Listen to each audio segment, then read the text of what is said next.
JAMB is here again. Oh, JAMB is here again. You have few days to your exam. Are you still reading your textbook? When I see people reading their textbook very close to the exam, I feel they are not really planning well. Now, JAMB is very close. You might have been reading before, or you might not have been reading. I don't know. But now, few days to your exam, you are not to be reading your textbook again.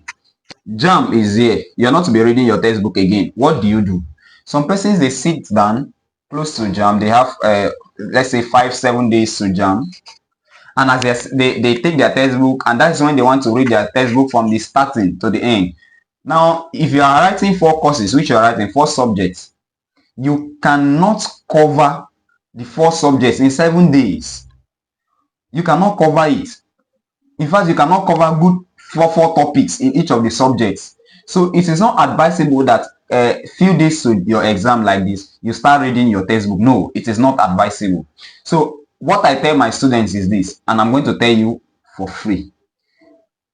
Few days to your exam, just like it is now, what you are to be doing now is pass question. What did I say?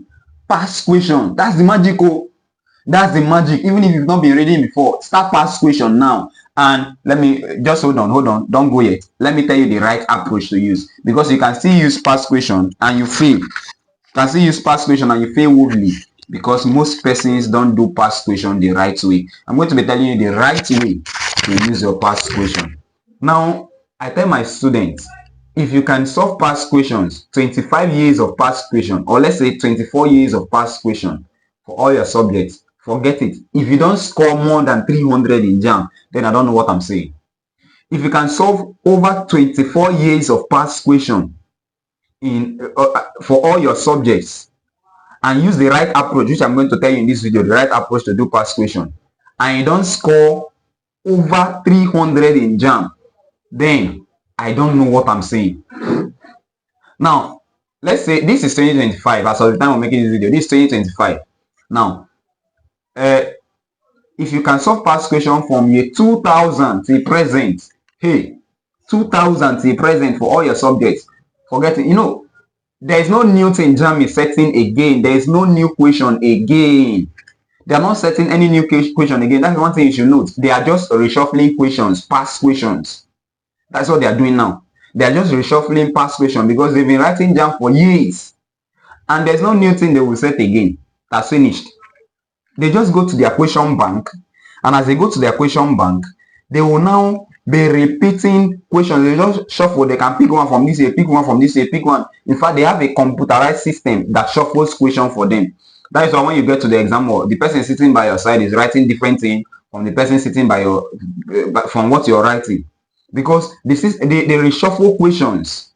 They reshuffle questions, past questions. So all you are to do now is start past questions. Start from you can start from last year down to 2000,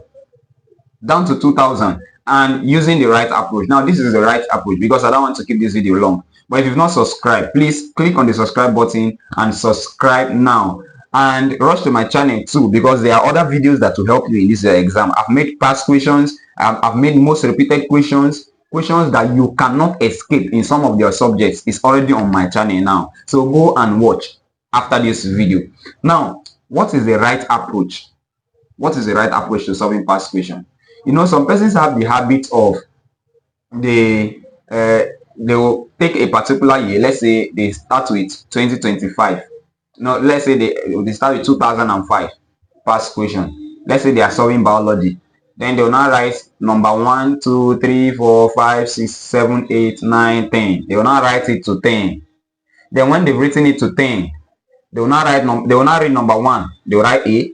They will read number 2 in the past question. They write B, like that, and they now answer the 10th question. They will now go to the back of the past question where they answer it and mark themselves. Then maybe they now have 7/10. They will be happy. Then they fail to check why they failed, the one they failed, and what is the right answer. They don't care to check the right answer to the ones they failed.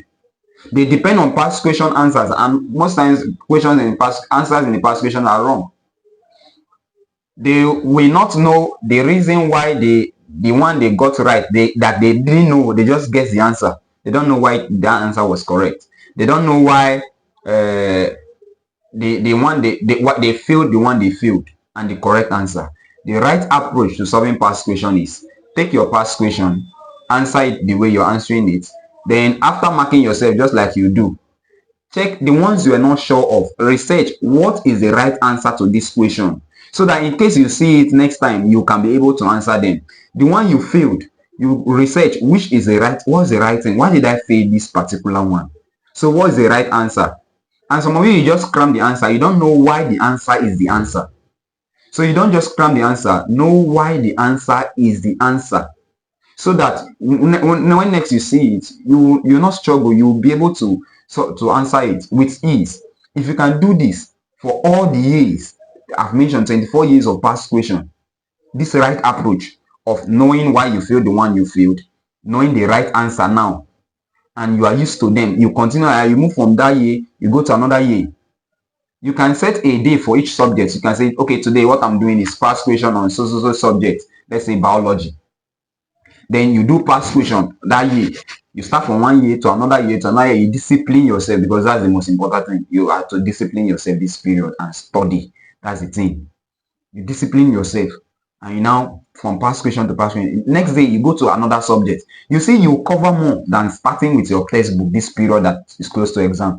If you wanted to read textbook, it's from the beginning when you're preparing for JAMB, and not now. Not now that the exam is close. You get, you use your textbook when the exam is still far, but now that you're very close to exam, all you have to do now is past question, back to back past question, using this right approach I've told you. See you to succeed. I want to see you succeed in your exam. Please, if you learned something from this video, I want you to drop in the second section, in the comment section, I will succeed. I will succeed. If you believe in yourself, because some persons, they lack that self-belief. They don't believe in themselves. They don't believe in themselves. What I will advise you to do is believe in yourself. Believe in yourself and have that positive mentality, that positive mindset. Some persons will say they've written JAMB for over 5 years now, they've not gotten admission, and they are missing self-belief. Believe in yourself, and as you believe in yourself, you see, you apply this thing I've said, you make it in your exam. So if you believe you'll succeed in your exam, drop in the comment section, I will succeed. If you've not subscribed to my channel, please click on the subscribe button and hit the bell notification so you don't miss out on any of our videos. My name is Excellence Simplified. See you in our next video. Bye.